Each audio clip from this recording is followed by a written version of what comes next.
Tema kita pada kesempatan ini insya Allah, takwa adalah jalan keselamatan. Iya saudaraku seiman. Di saat seseorang butuh jalan keluar dari semua permasalahannya, apapun sifatnya. Misal, Anda lagi sakit ingin sembuh.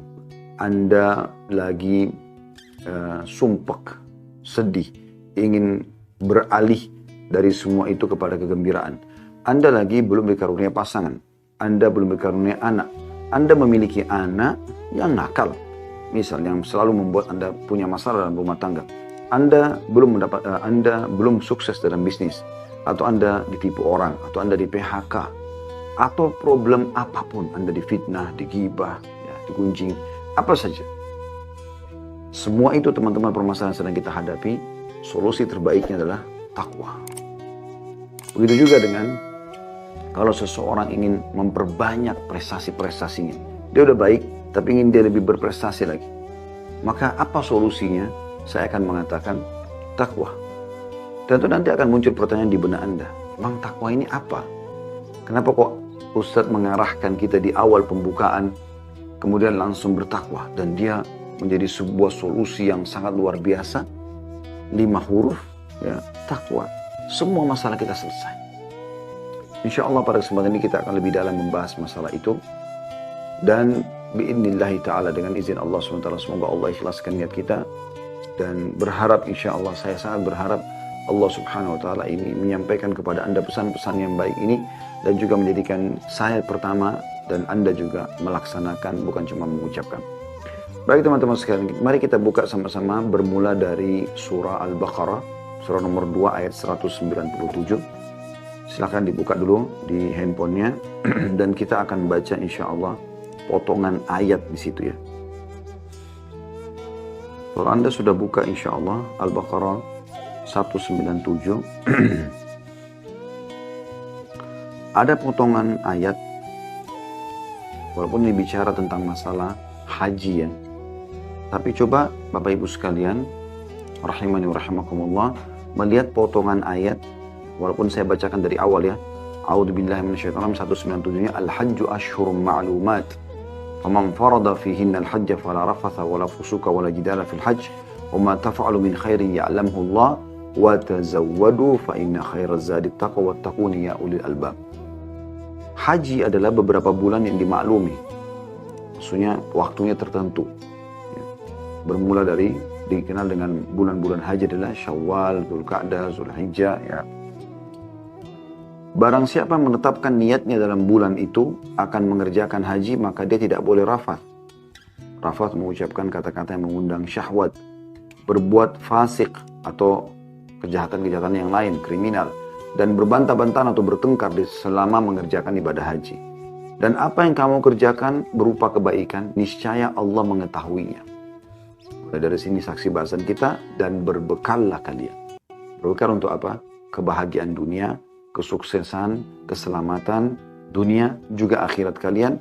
Dan ketahuilah, sesungguhnya sebaik-baik bekal adalah takwa. Lalu Allah mengatakan, dan bertakwalah kepadaku hai orang-orang yang berakal. Sederhana berarti pertanyaan kita di sini. Kita ambil dari potongan ayat, saya ambil nanti sebenarnya saksi bahasan kita dari wa tazawwadu fa inna khairaz zadi taqwa wattaquni ya ulil albab. Berbekallah kalian dan ketahuilah sebaik-baik bekal adalah ketakwaan dan bertakwalah kepadaku hai orang-orang yang berakal. Maka nanti akan ada muncul pertanyaan, apa takwa ini? Kenapa Allah Subhanahu Wa Ta'ala menyuruh kita menjadikannya sebagai bekal? Dan saya tadi di pembukaan, mungkin Bapak Ibu sudah sedikit ada pencerahan walaupun baru berapa persen tentang kenapa tadi saya mengatakan dia adalah keselamatan, jalan keluar. Bahkan bisa menjadi penyebab bertambahnya rezeki kita karena memang itu adalah sebaik-baik bekal. Bagi orang tua yang ingin membekali anaknya, bukan dibekali teman-teman sekalian selalu pikirannya materi. Rumah yang mewah, harta yang banyak, mobil yang mewah, ya rumah yang bagus, mobil yang mewah, segala macam. Bukan itu. Mereka punya masa depan yang Allah SWT tentukan rezekinya. Anda boleh sebagai orang tua untuk menyiapkan fasilitas yang terbaik buat anak-anak. Tapi teman-teman sekalian, bukan itu yang mereka butuhkan. Bukan itu bekal untuk mereka masa depan.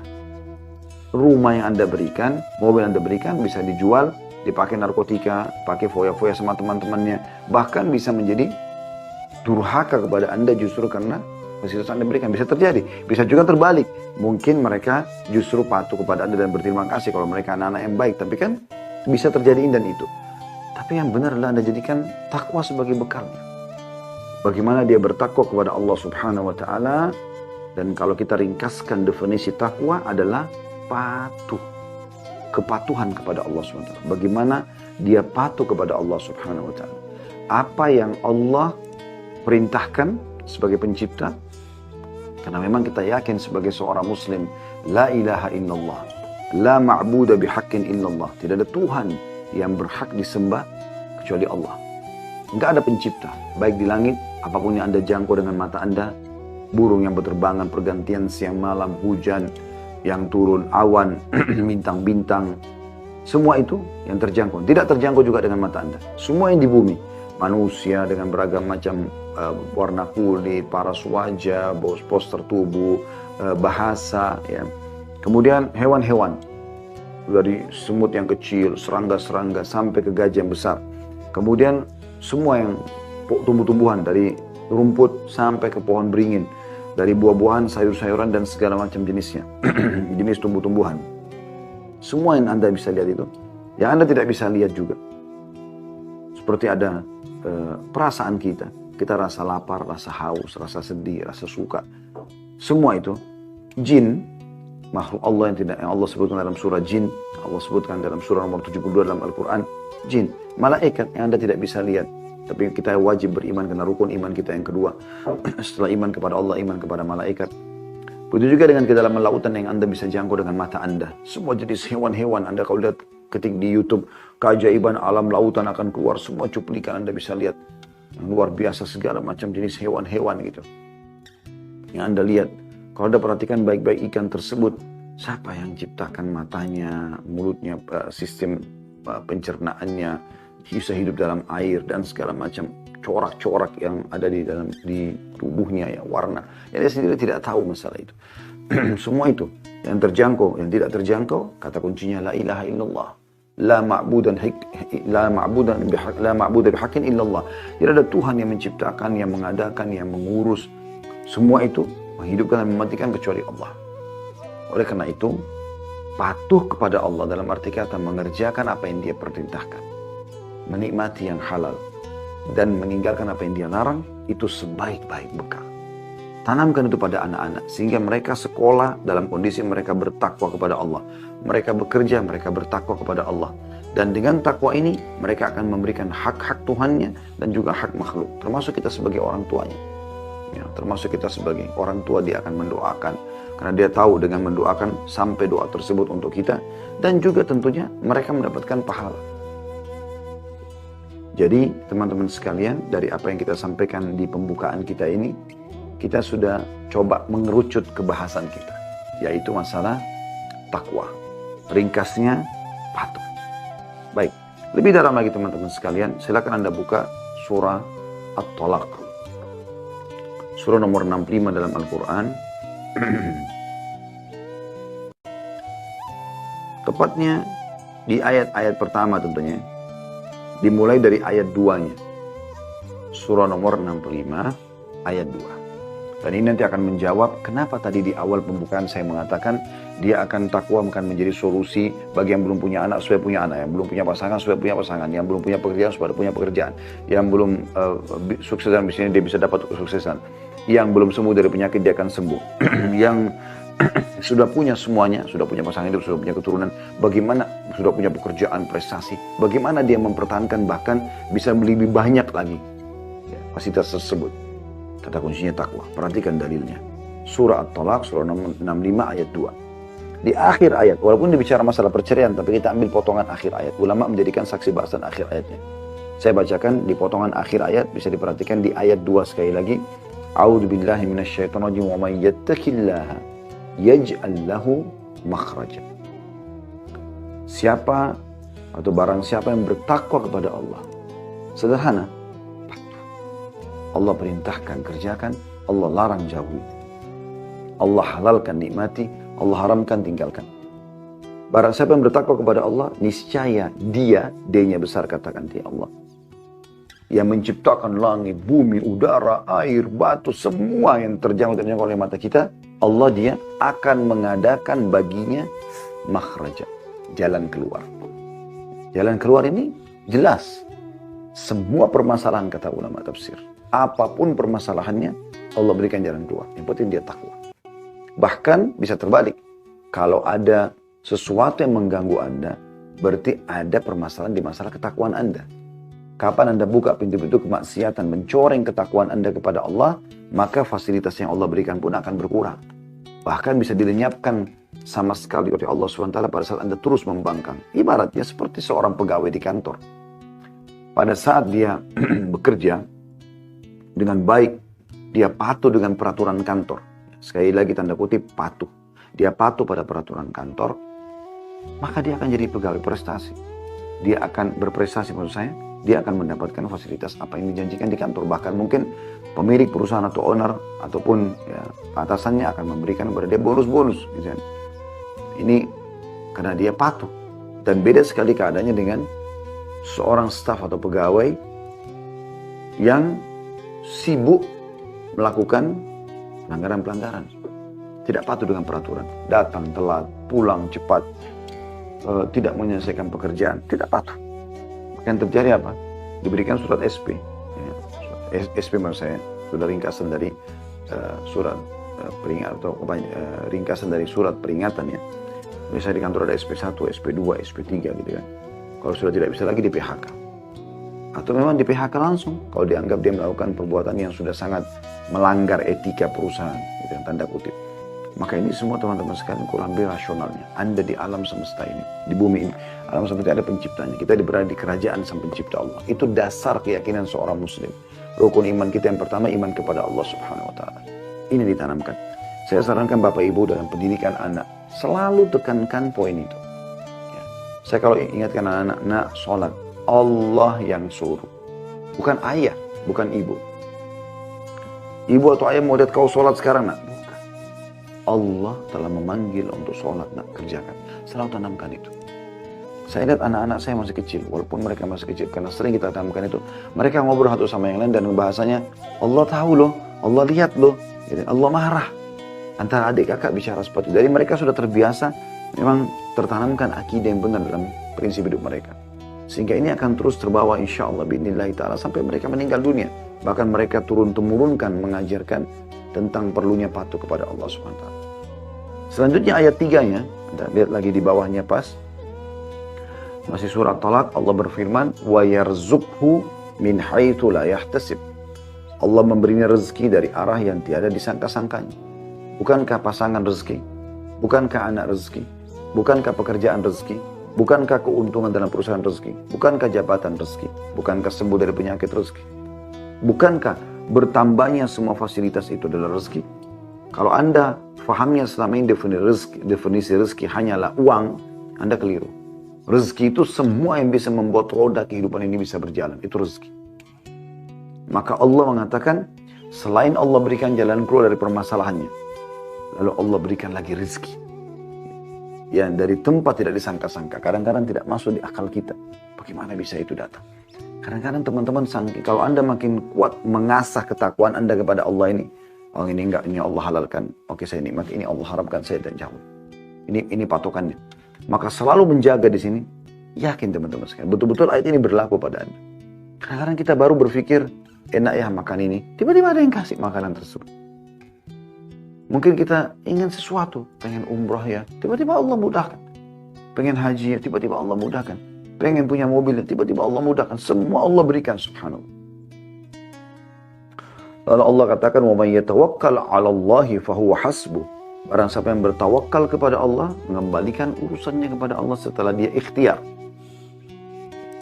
Setelah berusaha. Ya. Kita tidak boleh menyerahkan kepada Allah kalau kita belum berusaha.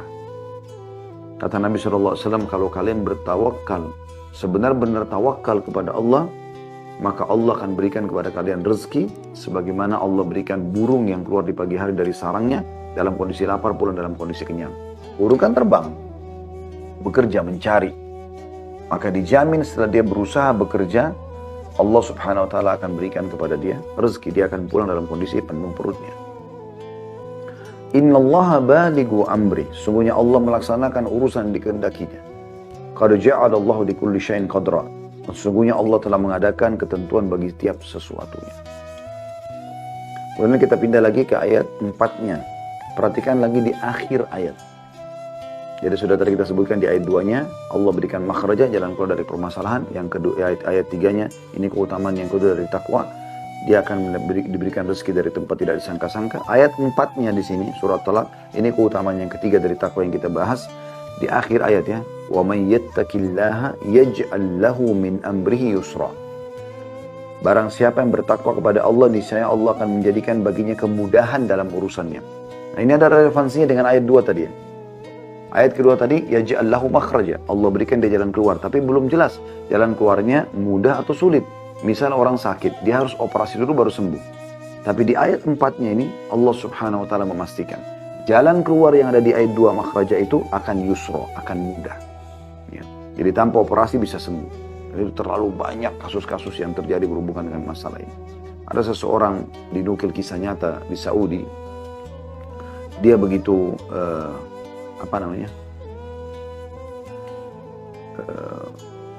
mulai tumbuh besar ya, matanya tiba-tiba rabun anak ini, sampai akhirnya dia tidak bisa melihat, kecuali samar sekali itu ya, nanti bisa dianggap buta lah, tapi masih melihat, tapi tinggal cahaya putih saja, dia tidak bisa melihat apa-apa kecuali samar, buram. Maka satu waktu dia tentu anak ini dididik oleh orang tuanya agar terbiasa bertakwa kepada Allah subhanahu wa ta'ala. Selalu patuh kepada Allah. Membaca, walaupun buta matanya menghafal Al-Quran, sholat, ya, bakti sama orang tua, diajarkan hadis-hadis Nabi SAW. Agama dicekokin terus gitu. Satu waktu anak muda ini, pada saat umurnya sudah kurang lebih 16-17 tahun. Dia umroh sama teman-teman. Ini kisah nyata di Saudi, di Masjid Haramnya. Ini saya pernah juga angkat di kisah keajaiban air Zam-Zam, seingat saya.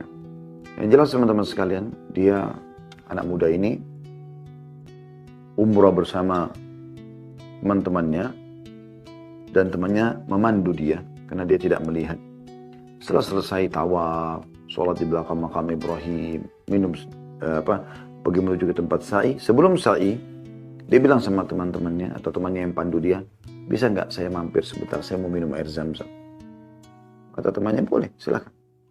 Maka dia pun minum air Zam-Zam. Pada saat dia minum, dia pakai kacamata yang sangat tebal hanya untuk menutup matanya ya.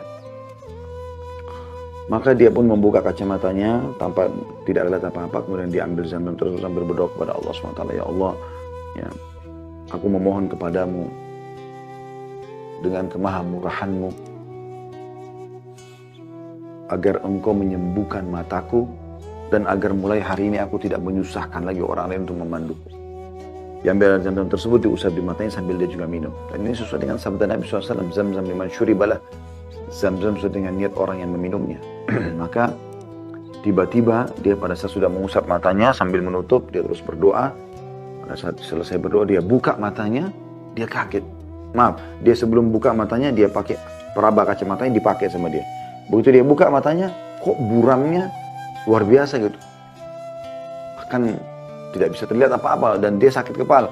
Begitu dia kena kesakitan, dia buka kacamatanya, dia terang. Dia kayak nggak percaya. Dia lihat kiri kanannya, kelihatan semuanya. Lalu kemudian temannya mengatakan, apa saudaraku? Dia mengatakan, Allahu Akbar. Allah telah mengembalikan penglihatanku. Allah subhanahu wa ta'ala menyembuhkan mata yang buta. Karena dia yang menciptakan kita. Dia yang menciptakan mata itu. Dia yang membuat bisa melihat. Dia juga yang membutakannya. Allah bisa mengembalikannya. Walaupun mustahil di mata manusia. Luar biasa. Banyak sekali teman-teman. Banyak sekali.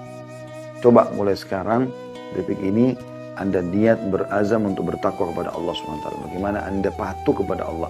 Yang Allah halalkan Anda nikmati, yang Allah haramkan Anda tinggalkan sejauh-jauhnya. Anda coba kerjakan perintah wajib ataupun sunnah. Jadi sunnah pun sama dikerjakan. Sebagaimana juga Anda meninggalkan yang haram, juga yang makruh. Makruh pun yang tidak berdosa kalau mengerjakan gitu kan. Tetap Anda tinggalkan. Maka lihat hasilnya teman-teman. hari, 3 hari, seminggu, sebulan, Anda akan lihat bagaimana luar biasa. Bagaimana Allah subhanahu wa ta'ala di depan mata kita memudahkan segala macam urusan. Saya sering praktikkan dan saya coba menyampaikan di pengajian itu apa yang saya alami seringkali. Tidak semuanya, tapi ada yang saya alami. Saya coba membahasakan, karena memang saya fakta lapangannya begitu. Allah subhanahu wa ta'ala mudahkan. Berulang kali pada saat saya coba menjaga sholat 5 waktu di masjid tidak telat, coba harus ada sedekah tiap hari, coba ada hizib Al-Quran yang dibaca, coba jaga zikir pagi petang, coba bakti sama orang tua walaupun via telepon saja, coba kerjakan semua itu. Subhanallah, saya berulang kali tiba di bandara, pernah telat. Subhanallah, ada jalan keluarnya. Jalan keluarnya itu luar biasa. Pesawatnya telat, gitu kan. Bersaingnya masih bisa, masih mendapatkan, gitu kan. Saya berulang kali ingin sesuatu, Allah subhanahu wa ta'ala tiba-tiba memberikan dengan mengutus orang. Kadang-kadang saya tidak tahu dari siapa pemberinya. Dari makanan, dari pakaian, dari kendaraan, luar biasa. Allah subhanahu wa ta'ala berikan jalan keluar yang luar biasa. Kadang-kadang saya cuma bisa merenung dan kemudian menutup muka saya dengan telapak tangan sambil mengucapkan Alhamdulillah ya Allah. Karena luar biasa itu jalan keluar. Luar biasa jalan keluar. Semua Allah penuhi. Kemudian teman-teman sekalian di ayat 5, ini keutamaan yang keempat dari takwa. Dilihat masih surah Talak ayat 5 ya. Allah SWT mengatakan di akhir ayatnya ya. Wa may yattaqillaha yukaffir anhu sayi'ati wa yu'dhim lahu ajra. Barang siapa yang bertakwa kepada Allah, niscaya dia Allah akan menghapus kesalahan-kesalahannya dan melipat gandakan pahala baginya. Anda kalau kerja di perusahaan, Anda pernah buat salah lalu kemudian diputihkan. Bagaimana bahagianya Anda? Sudah cuma di situ, dinaikkan gajinya. Sini dikatakan begitu. Barang siapa yang bertakwa kepada Allah, Allah akan menghapus kesalahannya, diputihkan semua. Terus apa lagi? Cukup kan? Semua sudah cukup. Kita bisa bekerja lagi sekarang. Tapi Allah mengatakan dan Allah akan melipat gandakan pahala baginya. Itu luar biasa. Keutamaan yang luar biasa itu. Kemudian teman-teman sekalian, kita coba lihat, tentu banyak sekali keutamaan takwa ini. Tapi kita lihat sekarang Ali Imran, silakan Anda buka. Ayat 133 seingat saya.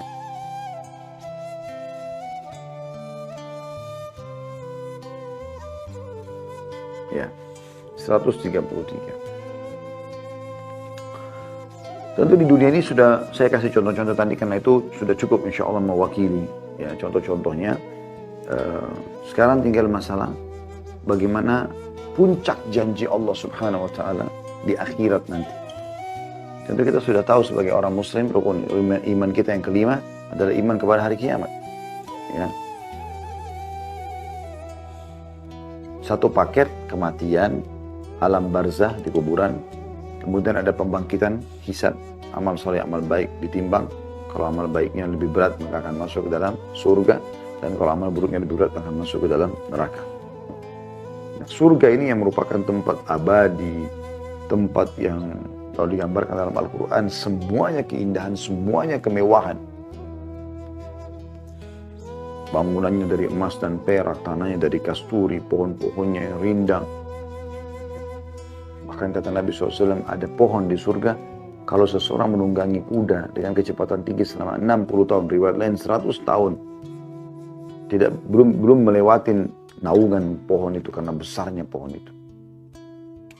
Bagaimana bentuknya? Allahu a'lam.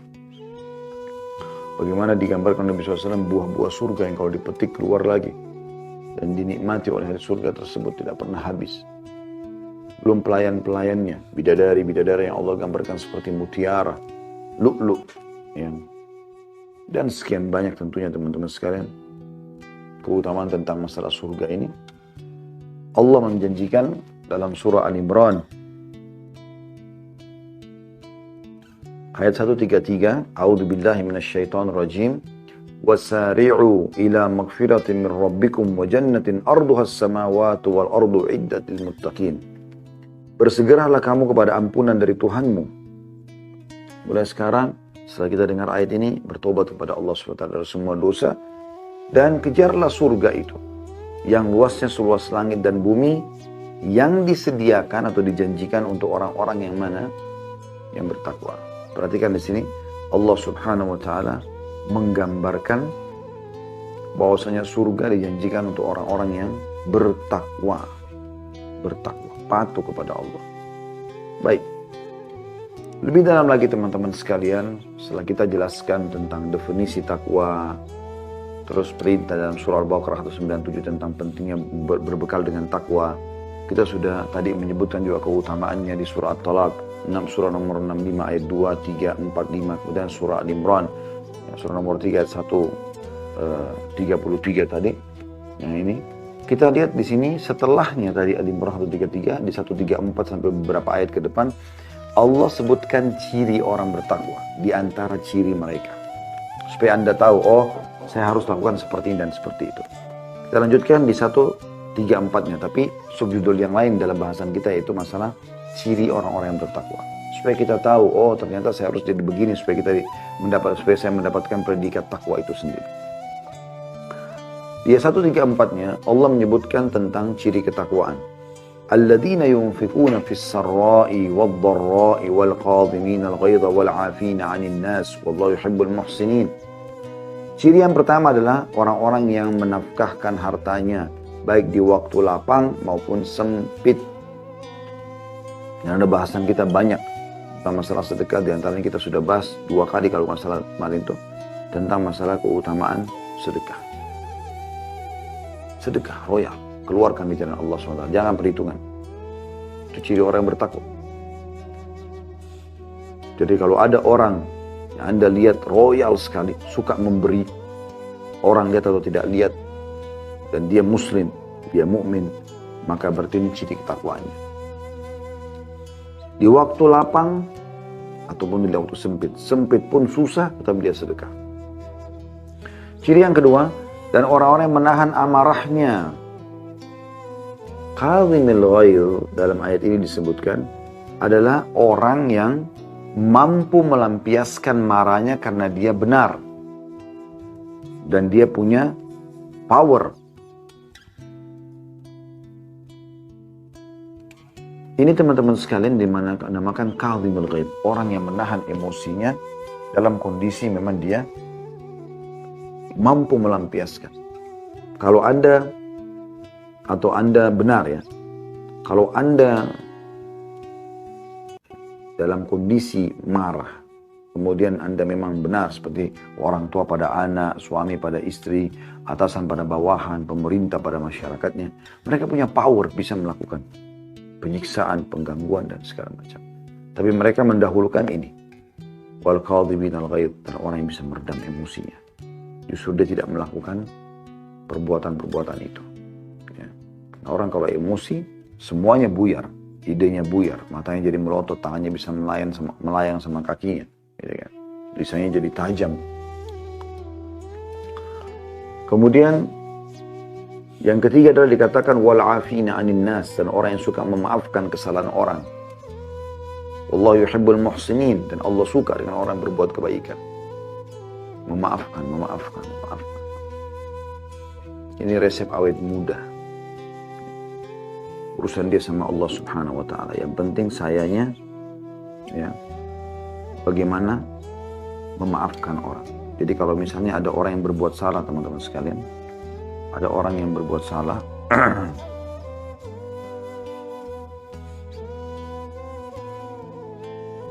maaf, ini Al-Qur'annya sempat tersentuh jadi dia pindah.